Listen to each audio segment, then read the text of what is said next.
بسم اللہ الرحمن الرحیم۔ السلام علیکم۔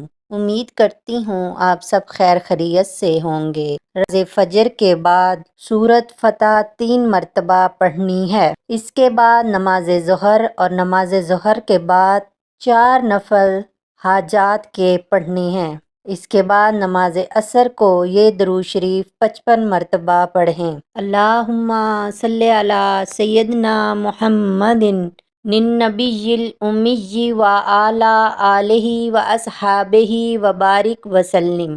اس کے بعد نماز مغرب کے وقت دعائے کرب و پریشانی میں 17 مرتبہ یہ دعا پڑھیں۔ لا الہ الا انت سبحانک انی کنت من الظالمین۔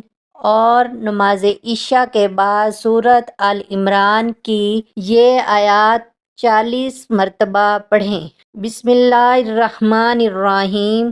قل اللہم مالک الملک تؤتی الملک من تشاء وتنزع الملک ممن تشاء وتعز من تشاء وتذل من تشاء بیدک الخیر انک علی کل شیء قدیر۔ دعاؤں میں یاد رکھیے گا اللہ تعالیٰ آپ کا اور میرا حامی و ناصر ہو۔ اللہ آپ سب کی اور میری مشکلات دور فرما دے، آمین یا رب العالمین۔ اگر آپ نے ابھی تک میرا چینل سبسکرائب نہیں کیا تو پلیز میرے چینل کو سبسکرائب کر دیں۔